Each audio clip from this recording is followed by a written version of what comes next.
గతంలో పవన్ కళ్యాణ్ నటించిన 'తొలి ప్రేమ' సినిమా రిలీజ్ అయ్యి సక్సెస్ అయ్యాక, ఆ సినిమాకు దర్శకత్వం చేసింది ఒక తమిళ కుర్రాడు కరుణాకరన్ అని తెలియడంతో చాలామంది నిర్మాతలు తమిళ దర్శకులకు స్వాగతం పలికారు. వర్ధమాన దర్శకులు స్క్రిప్ట్లు చేతిలో పట్టుకొని హైదరాబాద్‌లోకి రావడం, సినిమా కంపెనీల ఆఫీసులకు వెళ్ళడం, కథలు చెప్పడం, అలా కథలు చెప్పి సినిమా తీయించడం.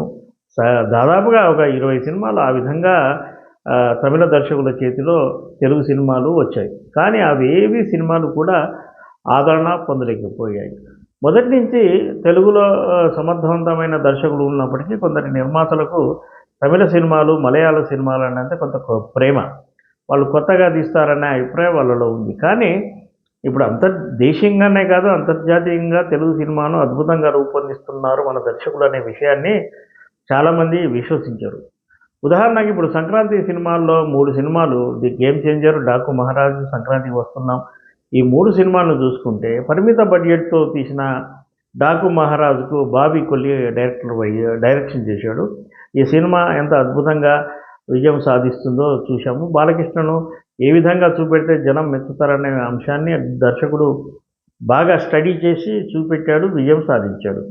అలాగే వరుస విజయాలు సాధిస్తున్న అనిల్ రావిపూడి వెంకటేష్‌తో, అంటే యాక్చువల్‌గా ఆయన మహేష్ బాబుతోని, బాలకృష్ణతోని చేశాక కూడా, అంటే అవి పెద్ద మాస్ సినిమాలు అయినప్పటికీ కూడా వెంకటేష్‌తోని ఒక ఎంటర్‌టైన్‌మెంట్ సినిమాను ధైర్యంగా ప్లాన్ చేశాడు.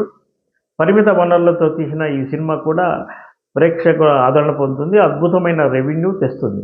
పైగా ఈ 'సంక్రాంతికి వస్తున్నాం'కు ఆయన నిర్మాతపై భారం పడని పబ్లిసిటీ కూడా చేశాడు. అంటే సోషల్ మీడియా ద్వారా ఆ సినిమాను ప్రజల్లోకి తీసుకెళ్లే ప్రయత్నం చేశాడు. దీనికి వెంకటేష్, ఇద్దరు హీరోయిన్లు కూడా పూర్తిగా సహకారం అందించారు. ఇప్పుడు 'గేమ్ చేంజర్' విషయానికొస్తే, తమిళంలో పాత రికార్డులు ఎన్నో ఉన్న 'గేమ్ చేంజర్' డైరెక్టర్ శంకర్‌ను కావాలని దిల్ రాజు తెలుగు సినిమాకు తీసుకొచ్చాడు. మరి శంకర్ లాంటి డైరెక్టర్‌ను తను భరిస్తాడా లేదా, శంకర్‌తో చేయడం రిస్కా కాదా అన్న విషయాలను ఆయన పరిగణించినట్లు లేదు. శంకర్‌తో కమిట్ కావడం వల్ల ఈ సినిమా చేయాల్సి వచ్చిందని మనకు స్పష్టమవుతుంది. నిజానికి దిల్ రాజు కమిట్ అయింది తొలుత 'శంకర్ అండ్ భారతీయుడు 2' సినిమా. కానీ కొన్ని కారణాల వల్ల 'భారతీయుడు 2' నుంచి తప్పుకున్నాడు. అయితే 'శంకర్' నుంచి మాత్రం తప్పుకోలేదు. ఆ 'శంకర్' కమిట్మెంట్‌తో ఈ 'గేమ్ చేంజర్' సినిమా ప్లాన్ చేశాడు.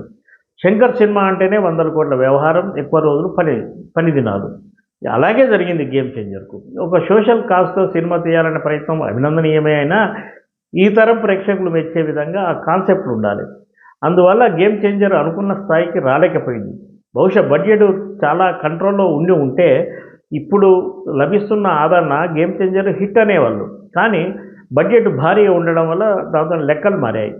ఈ సంక్రాంతిలో వచ్చిన 3 సినిమాల్లో ఇద్దరు తెలుగు డైరెక్టర్లు బాక్సాఫీస్ విజయాన్ని సాధిస్తే, నమ్మి పక్కా స్టేట్ నుంచి తెచ్చుకున్న శంకర్ మాత్రం చాలా డిసప్పాయింట్ చేశాడు. ఇది మన తెలుగు నిర్మాతలకు ఒక గుణపాఠం కావాలి. భవిష్యత్తులో ఇతర దర్శకులను నమ్మి 100 కోట్లు పెట్టి సినిమా తీసే ప్రక్రియకు ఇప్పటికైనా ఫుల్ స్టాప్ పలకాలని మనం చెప్పుకోవచ్చు.